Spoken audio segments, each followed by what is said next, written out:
Hello, I'm Brian Sands, theater editor of Ambush magazine, and we're coming to you from the historic and beautiful Beauregard-Keyes House in the French Quarter, not far from where Tennessee Williams lived. Today I have the pleasure of speaking with John Cameron Mitchell, the creator of the iconic musical Hedwig and the Angry Inch. He started it off-Broadway, directed and started in the movie version, and won a Tony Award when it transferred to Broadway, and he starred in it there again. Welcome, how are you? I'm great, good to see you. Good to see you too. I wanted to ask you first, going back to when you were growing up, when did you first become aware of Tennessee Williams? Was it high school, earlier, college, later, and what influence did he have on you? Yeah, well, it was definitely high school, and I was doing, speech and debate, and you do performances, of various plays, and so, I probably Glass Menagerie is the first thing I read, and though it's not my favorite play, and it's definitely been overproduced, it was an entryway into his world and his particularly queer Southern world, which was new to me. Being a little closet case coming up, it was very exciting, to read some of our, queer playwrights like Noel Coward, Oscar Wilde, Tennessee Williams, Edward Albee, and later Terrence McNally, Tony Kushner, also from the South, who all owe a debt to him. And of course it was later seeing his films, seeing the Lost plays, one of which I directed for the drama department in the mid-90s. I got more excited about him, and reading his short stories especially. There was a very powerful one called Desire and the Black Masseur, and there's one called story called One Arm, about a one-armed hustler. So the underbelly, the queer underbelly was much more evident in the prose than in the drama. So that got me even more excited to find out more about him. And it's interesting you say, because I think Glass Menagerie or Streetcar are typical entryways. When you were reading Glass Menagerie, were you doing monologues from it? I wasn't then, though I probably would have been qualified to play Tom at some point. And did the queer subtext speak to you in any way? It did, in its closeted way. Yeah. It was like he was such an undercover, the character of Tom is such an undercover gay guy that, he couldn't really say it all, and where was he going every night? His Amanda. It's not to the movies. No, Amanda was yelling, and she knew more than she was saying. Yeah. And Streetcar, which is less overtly, or not covertly queer, but it's got definitely a queer sensibility. And Blanche Dubois is, a drag role if I've ever seen one, and it is a role I'd like to play someday. And I remember I lived near Commerce Street, where Kim Hunter lived, who played Stella in the movie. And she lived on a second floor in this beautiful, next to the Cherry Lane Theater, and people would shout Stella up to her window up until the end. I don't know if she liked it. Okay, that was my next question. Yeah, but it was, I was a bit, my aesthetic was a bit less lush, and I think more, in the Beckett, Pinter, Albee world. But as I got older, I really learned to love Tennessee and find him even in his later fractured pieces, very interesting, more interesting as I got older. Which I think is interesting, having the Tennessee Williams Festival here, because how many times can you do Menagerie, Streetcar Cat? They really have explored a lot of the other works in his over. You mentioned the drama department. Take us back. This was in the mid-90s. You had been on Broadway a couple of times. How did you get involved with the drama department, which, for those who may not be aware, was one of the premier and kind of edgy, avant-garde, I don't know how you would describe it, off-Broadway theater groups that emerged in the 1990s. Yeah, Douglas Carter Beane and Cynthia Nixon were kind of the impetuses of creating that company. Doug, who was a very funny playwright who loved Tennessee and loved, Joe Orton and all the other queer social commentary type writers, gathered friends and people they wanted to work with. K. Todd Freeman was one, Cynthia Nixon. There was a lot of people who were associated, were ready to join us. David Pittu, Amy Hone. There was a great group to pick from. So we started doing readings to see what our first production would be. And we generally wanted to kind of uncover or honor lost works that had fallen by the wayside or perhaps fallen into camp, as well as do new pieces. And we did a reading of Kingdom of Earth, which on Broadway was called Seven Descents of Myrtle. And it was insane. I mean, it was almost a parody of a Tennessee Williams play. There was a plantation and a consumptive, closeted gay guy who ends up in drag, and then there was the white trash woman who he meets at Queen for a Day game show, marries her to get the plantation because he has to marry someone, and then his half-black brother, is running the farm, and so it's a fight between the two men for the woman and the plantation. It's insane. But what most interested me was the stage directions, because they were very long and ripe and discursive and digressive, and it was Tennessee's voice. You could just going on for pages about the rattan chair or how he was feeling that day or what he had just eaten seemed to be in the stage directions too. So I played one of the characters, but I was more interested in directing, and I had directed in college but not in New York before. So I knew that I wanted these stage directions to be part of the piece, to be actually spoken in our production. I studied at Northwestern, where the Department of Performance Studies was very big, and that was about taking non-dramatic texts and putting them on stage. For example, Frank Galati at Steppenwolf brought Grapes of Wrath to Broadway, and it honored every word, and narrators were important, and it wasn't about adapting as much as putting the whole piece. Oh, like Nicholas Nickleby. Nicholas Nickleby. Yeah. That all kind of came out of this Northwestern-based aesthetic, and they would be doing Thackeray and Dickens on stage, and it was using all the language. So that was my angle too, and some would call it postmodern. So that was such a flop, that Seven Descents of Myrtle, starring Estelle Getty. Estelle Parsons. Estelle Parsons, right. Not Estelle Getty. They were the same age, but Estelle Parsons, who I actually talked to about the production when I was directing, and she said, I remember nothing about it except there was a live cat on stage. I think it was such a flop, it closed to intermission. It got the worst reviews he'd gotten in a while, and he checked himself into a mental institution in St. Louis right afterwards because it was such a flop. And my conceit for the production is that this is Tennessee's mental institution-based production, the one he does in the mental ward the way he really wanted it, using inmates.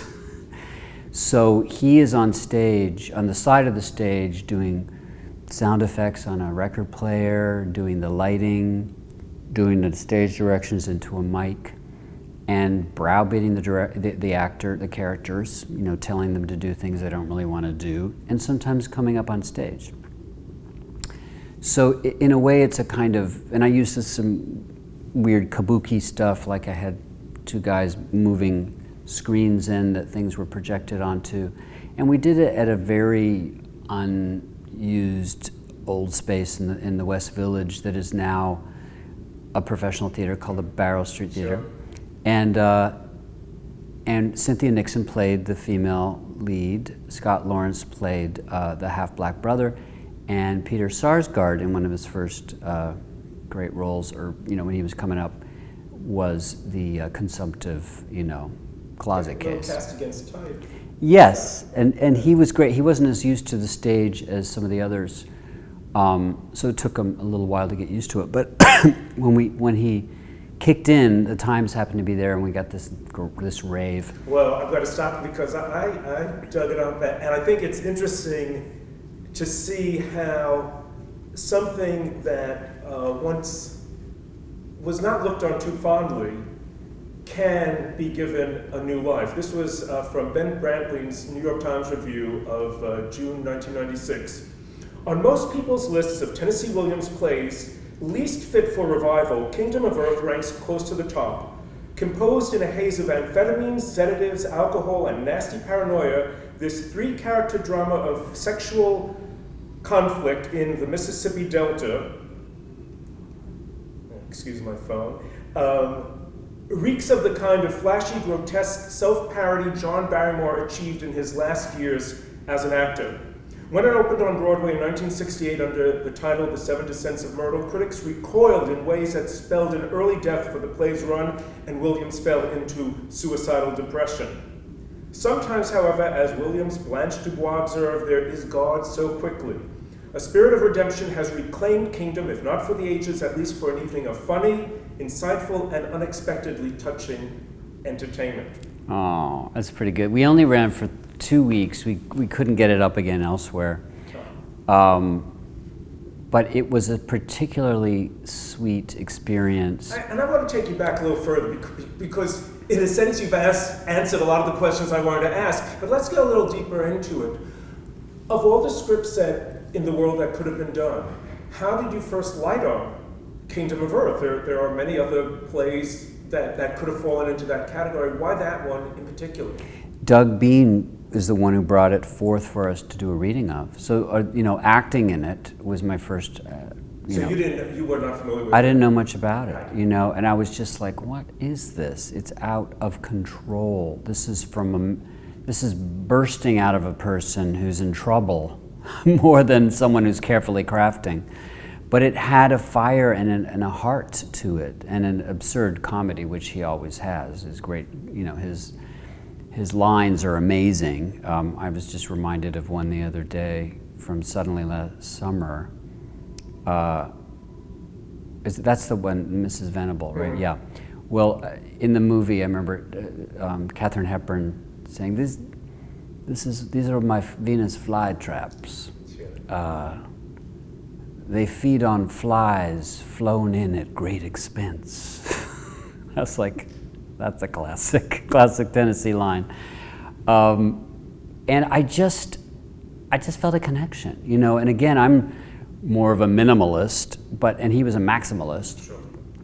But it was honest, it was ripe, it was the essence of the kind of drag that I love, which is heartfelt, not meaning to be parodic, but it definitely feels like too much at times. It's rich. It's like Southern food. It's like it's bursting with flavor, but it could kill you. And especially in relation to his earlier, one would say, masterpieces. Yes. It can come off as a parody of. Yes, and I don't think he meant it that way. He was in a cloud, but I think part of him was giggling through it. But he never stopped writing. Even in his difficult later years, that was his lifeline. Is to keep writing. And I don't know if he always had people telling him, "No, make it better." That's the problem with success, is you get surrounded by yes people, or they just want you to survive. So maybe there wasn't someone there to say, "This needs to be better before you put it up." But in our case, we used warts and all. And in fact, I went through all of his versions of the script and picked the ripest, what other might think of as, too much, all the things that weren't working, and stuffed them back in to the sausage casing, and it kind of bursts out again. So even for our poster, I used, usually you use blurbs like the best show of the year. I used, the reviews like, you pray for the levee to break, New York Times, or I wept I wept for Tennessee. Well, you talked about the aesthetic that you learned back in college. Yeah. Had you directed anything similar to this previously, or had they been, like you were saying, more minimalist dramas? I did. The things I directed in college were like Pinter, a new play that had a Pinteresque vibe. I was really obsessed with Pinter and Beckett and Joe Wharton and Nabokov. So things that were maybe more European in tone. Cerebral. Yeah, or just more cut to the bone. Whereas people like Americans like Tennessee or Eugene O'Neill or Arthur Miller are wordier. They love words. I love words too, but I always think, the fewest words to make it work is the best. But in Tennessee's case, the more words were better for him. And I that's still part of me, And those plays that you had done previously, had they been fairly, for lack of a better word, straightforward, true to the text? Because with Yes. Beckett doesn't like you to tamper too No. much with it, and Pinter, there's more strictures to it. So is this like, I'm going to be free? Yeah, I think this was one that allowed me to add myself to it.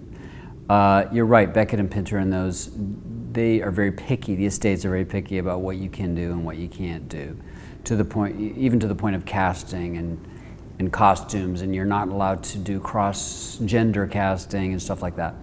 But Tennessee was always wide open. I mean, even Albee, says his estate will never allow Who's Afraid of Virginia Woolf to be played by a gay couple, for example, which it resembles. When you read it, it's definitely this bitchy gay couple, but he doesn't allow it. And Sondheim doesn't allow a gay man to play Bobby in Company. Beckett's estate doesn't allow cross-gender casting, which I find controlling and counterproductive, because a good play can be interpreted in many ways. Why should you control that? And eventually, when the copyright runs out, we'll Yeah. free reign over anyway. Yeah. Yeah, it's hard to know when copyrights run out these days, but they keep extending them. Yeah. And in taking on the production, take us how it went from the reading to the production, because even in the 90s it must have cost a few pennies to put it up off-Broadway.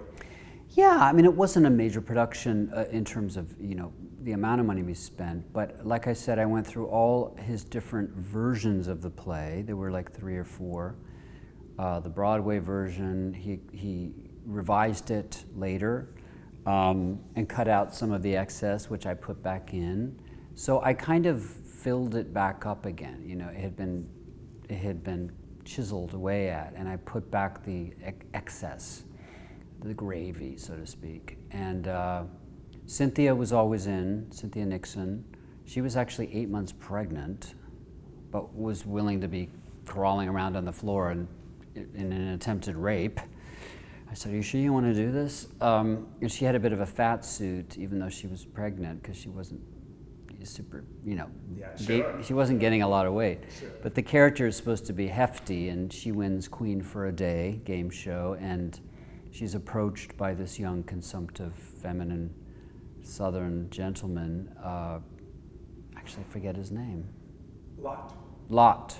Right, because when and they get married on TV, which kind of prophesies that's right. what's going on these days. That's right, they get married. It's kind of like an early bachelorette or something. And Lot, of course, he loved his biblical names, and Lot's wife turned around, turned to salt. I'm not sure how that relates to our story, but in the end of the play, the levee does break, and they're all dead. But in my version, the actors are rebelling against Tennessee, and Tennessee just sort of pushes the actor playing Lot aside and dons drag and descends as Lot down a staircase in front of and finally taking his place as the actor in his own production, and then runs over to this big lit up red button on his console, which blows up the whole set, which we did with sound. So instead of the Katrina-like, levee breaking, we have Tennessee actually blowing up his own show. And listening to this, I wish I could click my heels 3 times and go back 25 years to see it, because I think you addressed something that I find frustrating, seeing multiple revivals of Williams' work, typically the famous ones, where they're done so to the point, so stuck in the same time frame, where it's different but basically the same. Museum-like. And I think we need more directors to feel freer to interpret it, just as we do Shakespeare and other classics from centuries ago. How do you feel about that? And does Tennessee Williams lend himself to that? You showed it, but what about some of the other plays? Do you think people respond to that, or are they, no, we want it the way it's been done? I don't know if the estate was always interested in, let's say, exploding it and putting it back together. Glass Menagerie has always been a dream play, so you can do stuff with set, but it's still a very simple play and, a lovely one, but it's just, to me, I'm just over it. I just can't take it anymore. And Streetcar 2, I've seen various productions of all of these, and people have taken, some risks at it. The Streetcar that I remember, I missed the Kate Blanchett one. I heard that was pretty amazing, but I saw one with Gillian Anderson and Ben Foster that was in London. And the one cool thing about it was like the whole set was revolving very slowly, and the audience stayed where it was. So there was it was like a slow motion merry-go-round. Even that was fairly traditional. It's not that big a deal. Because I saw a production of it in Bratislava, of all places, where they modernized it. Stanley wore a Saints jacket, Blanche was in Victoria's Secret underwear, and it worked. And even the parts that didn't work were interesting because it was different. Yeah, I think it does allow for that, more than other plays do. He was a dreamer, he talked about dream plays, memory plays. He talked about, he certainly was connected to drag. He was connected to New Orleans' sense of dress up. This is a very queer town. Mardi Gras is the gayest holiday of the year, right? Sure. More than Halloween. So it's, he lived here. We were joking. I'm staying on Royal and Louisa, and we were like walking around and going, I can just see Tennessee looking at the street names and saying, streetcar named Piety, streetcar named Cluet, streetcar named Chastity, and then he finally goes, streetcar named Desire. So he let where he lived affect him fully, and he lived here. He's from the St. Louis area. He lived in Provincetown, which has a connection to New Orleans. In fact, I have friends who live in both places. And they have a Tennessee Williams Festival there too. Yes. So he let his environment affect him fully, and I do too. I'm not one style kind of a person. I really do like to try different things, whatever works, and the freedom of theater to interpret. It is freer than other forms, I find.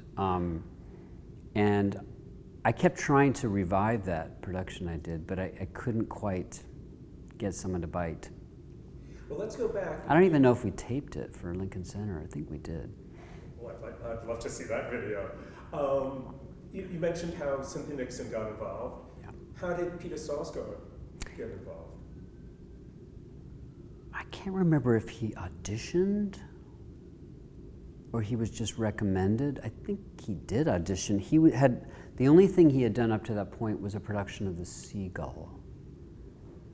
I believe on Broadway, I'm not sure, earlier in the 90s. Except there was another production with Ethan Hawke. I think that production came later, but it might have already... It might have been, I think it might have been off-Broadway. Yeah. So that was his first thing out of school. And he's got this soft feminine thing about him, you know, though he's a straight guy and he's a lovely guy. And we kind of got him at an early time, you know, before he became a movie guy. And again, unlike the other actors, he was not as sure of himself on stage. So Night to Night was kind of radically different as opposed to the Cynthia Nixons, who were very consistent. But then he was finding the role. And when he, like I said, when the times came, he really was stunning. You know, he was incredible. That's nice. And tell me about Scott Lawrence, because the common name like that, I tried to Google and I couldn't quite find Yeah, him. I believe a casting director suggested him. I first asked Giancarlo Esposito, who's a doll, but he couldn't do it. And Scott is great. Both of them have a kind of, you know, they might be African, you know, a Caucasian mix, you know, which the character was. And Scott is a TV favorite. You see him a lot, and he was in Avatar and some Star Wars movies. But he's such a sweetie. He was based in LA, and he came out for it, and we had a blast. So the rehearsal, I was a little nervous. You know, it was the first time I was directing in New York, and but I knew certain things about how actors like to be directed, and the visuals, I was just kind of excited. You know, we were using kind of projection material, screen material all over the set, and we'd project things onto it. And if I'm not mistaken, it's a fairly wide set there. The space, yeah. Yeah, it was called the Greenwich House Theater then, and it was kind of like a giant school gym, you know, stage. Yes, it wasn't deep, it wasn't much flies, much space on the side, but it was very wide, so we could have Tennessee, you know, safely off to the side, being the stage manager and operator. But I just, you know, we had two guys doing this kind of kabuki, I forget the term of the people who would... well, the characters, we call them the amanuensis, which means right-hand man, but in kabuki you have these people who do a lot of set things and put, you know, I think that's called kyoko. They wear black, so they're kind of moving around, moving set pieces around. And we would project things onto little screens. And so it had certainly an unrealistic tone to it. But it really worked because it was this, you know, like The Devils or something, which is supposed to take place in a mental institution, you know, the play that made into a film by Ken Russell, or Marasad, for example. This had a conceit that allowed for not cheesiness, but, you know, low budge, you know, solutions to telling the story. I, as an audience member, find it so much more engaging when, instead of telling the story, unless it's a new play, you know, if it's a new play, that's one thing, but just telling the story that you may have been exposed to before because it had been done on Broadway, it had been done as a movie as well. This way you're engaged, you're challenged in a way that a straightforward production would not have that component of. Yeah.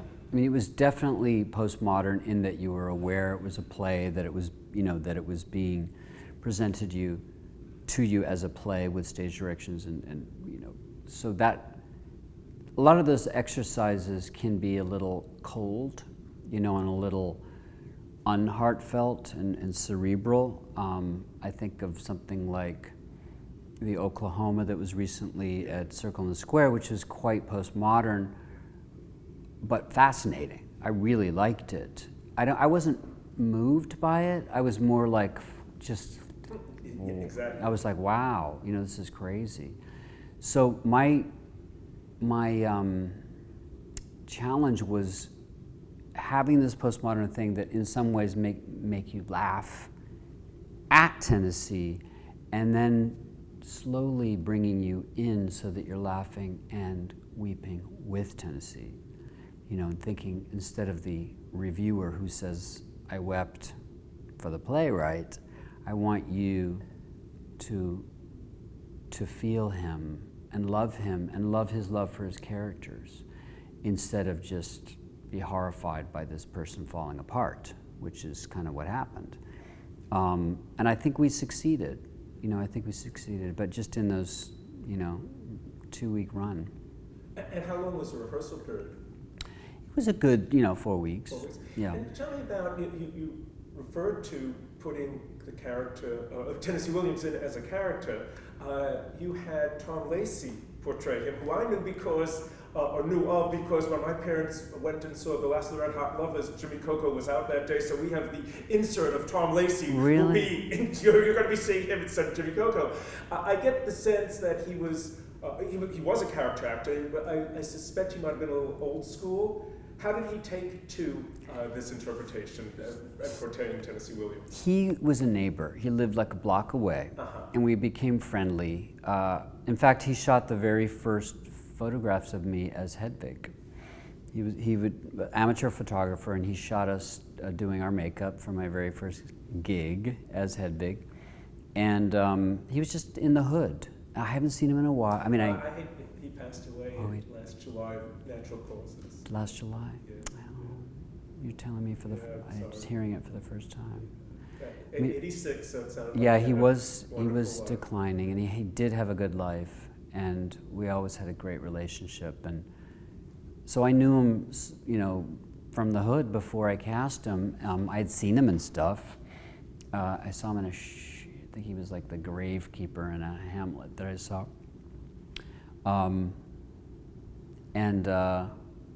He played Beefsteak Charlie in the commercials. But he had a Tennessee vibe about him. He wasn't from the South, but he could do that, and he had this oleaginous voice, that was very sort of, southern. And he got to just sit and be in charge, so it was easy for him to do. He didn't have to move around too much, and he was right there. He was right with us. He loved it. It sounds from the review that he dug into it and really enjoyed taking this, not a role per se, but giving 120% of himself to it. He totally did. And it was, an older actor's dream, because he's on a microphone, doesn't have to yell. He's seated. He can control the lights and sound. And I was very deferential to, I really respect my elders in the theater. And I think it might have been him who told me a great piece of advice. He said, on the first day of blocking on a play, the young actor is always like, what if I stand on the table in this scene with, holding a bunch of fruit, on my head? And whereas he would be like, I feel that my character would be seated on this comfortable couch for the whole scene, maybe with a dish of nuts next to him. And the director was like, all right. And of course, halfway into the run, the young person with the fruit on their head is going, I wish I had the nuts by my side. Yes. So he was a true man of the theater, and I loved him. I'm sad to hear that he's passed. We read a little bit from the New York Times review, which went on to praise it eloquently. What other response did you get? And who came to see it? Was it drama department subscribers? Was it people because of New York Times review? Was it traditionalists who said, how dare you? Or was it the wild village people who were like, yay? It was the first production of our theater company, so there wasn't really a subscriber base yet. So it was friends, and it was friends of people in it, and the review, I'm sure, brought some others. I mean, it was a small theater, it was like 150, but I do remember a lot of people who I didn't know were there later said that it really affected them. Tony Kushner, I believe, was there and really loved it. I think he was. John Robin Bates and Joe Mantello, and a lot of people who were my peers showed up, and they still have a very strong memory of it, which is wonderful. Yeah. And it's fun because I grew up in New York and was Did you see it? Oh, you didn't see it. No, because by then I had been living here, but I remember reading about drama department and it had this fizzy buzz. I was like, oh gee, I wish I was here, but when it's only 2 weeks, Yeah. darn. Yeah. If there were other Tennessee Williams plays that you would like to do, which one would they be, and what take might you have on them? I haven't really delved in. I think I'd be fascinated to adapt Desire in the Black Masseur, which is a very, it's a very kind of violent play. This guy is in effect, some would say racist, but it's really more that he's created these two kind of iconic archetypes. And some might say they fall into a certain racial stereotype, but it's really a kind of a lonely, self-hating gay man, and the person he goes to for, to be punished in a way. It's a massage at first, and then it kind of becomes this weird, kind of revenge against the white man too, where he's killed and eaten. It's like the cannibalism is he's really into cannibalism, right? And with this kind of kill the queer that yes, is in a number of his characters. That's right, and the consumption of these people, it is quite a metaphor that he's interested in, and it scared me. This queer self-hatred was definitely embodied in a racial way of two people who don't really know each other but are performing a kind of ritual. So I think that would be fascinating to examine, and I don't know, and re-examine. It brings something up about Tennessee Williams dealing with his homosexuality in ways that seem very much of a time. Yes, and some would say they're old-fashioned and self-hating. To be sure, and not surprisingly from that era. Do you find that there's, with the playwrights emerging nowadays, the queer playwrights now, that they can barely imagine that, and they have a different approach to portraying homosexuality? It's just as a matter of fact, and even from Hedwig, there's been just such a change in acceptance by society in general, of course. Yeah. But what's the question? Well, in some ways that we're losing the subtext that playwrights like William Inge and Tennessee Williams of their generation had. And, I'm not saying it's a bad thing, but it's an interesting thing. Yeah. Well, obviously when you're out, subtext is, less deep and less covered. The payoff for acceptance and self-love is fewer suicides and gay bashings, and the downside of it is that it's less interesting to be queer now. Acceptance breeds mediocrity and can even breed queer Republicans. And I'm not saying all Republicans are horrible, because my family there's nice ones, but as they all seem to disintegrate into conspiracy theorists, there is a sense of, queerness is not inherently interesting anymore. It can be, and the other angles, I think, are just going to be examined in a different way. What's different about queerness than, say, another minority, say black folks, you don't have to be in the closet, you can't be in the closet as black generally, usually. Whereas when you're queer, you're often hiding from your family at worst. And nowadays, starting to find acceptance as a young person, even in trans and non-binary examinations of life, are less scary. But there's still a loneliness to being the only person in your family Usually you're not the only person in your family that's black, sometimes you are. But that is a different aesthetic to being a second-class citizen. Different from being a woman, different from being black or Hispanic, different from being queer.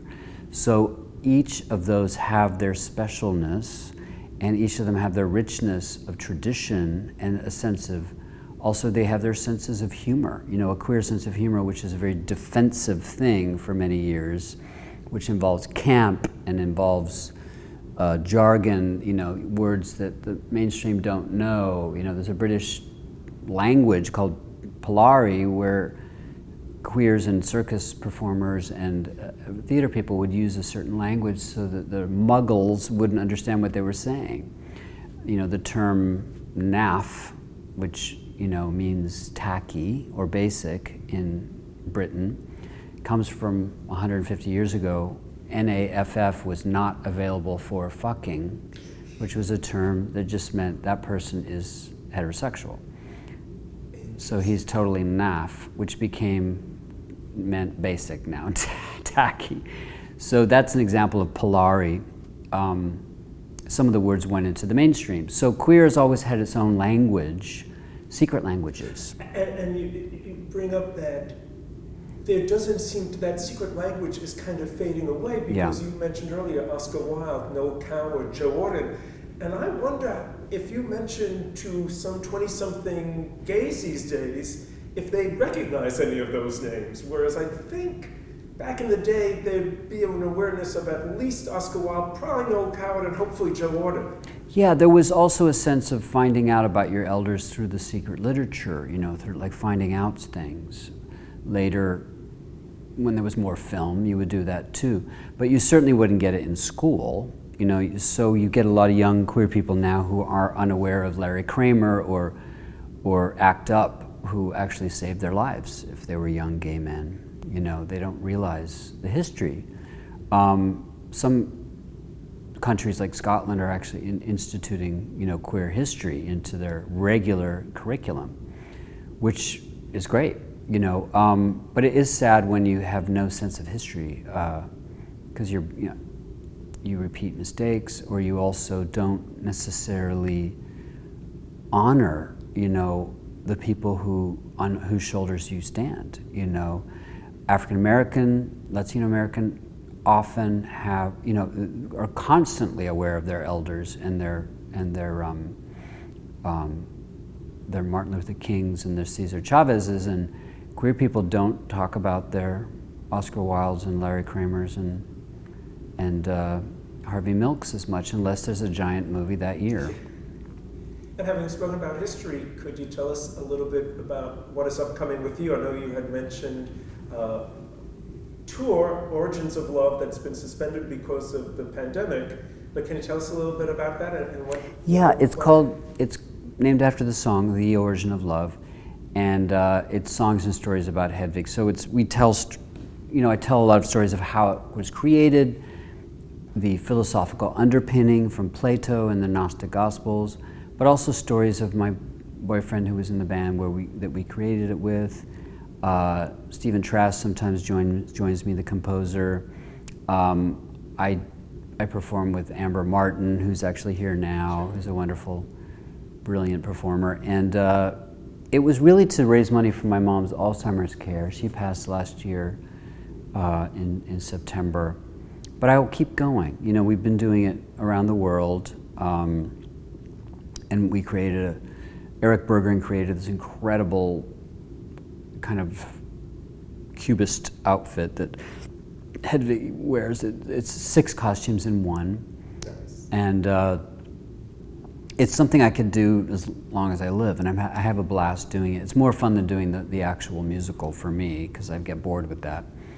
And then I'm working on, I made an album during COVID called New American Dream, which I'll keep adding songs to, probably till I die. And I'm going to be going to London to act in Netflix, a production of Sandman series, based on the Neil Gaiman comic. And so there's just there's bits and pieces that keep going. And I have one last question for you. Our mutual friend, Michael Cerveris, two-time Tony Award winner, original Hedwig in the original run of the musical, and part-time New Orleanian. While he's very well known for performing in Sondheim musicals and Shakespeare, I don't know if he's done much Tennessee Williams. So if you could cast him in any Tennessee Williams play or plays or any characters, what would they be? You know, I'd like to see him as Brick. I think that would be interesting. I mean, he's probably a little old for it, but if he's in between, maybe a couple more years and he can play Big Daddy. Yes. Yeah. Oh, I'd love to see that. Yeah. Well, thank you so much. It has been an absolute pleasure. You're welcome. Hope you all have enjoyed this interview with John Cameron Mitchell. Thank you. Thank you. Take care.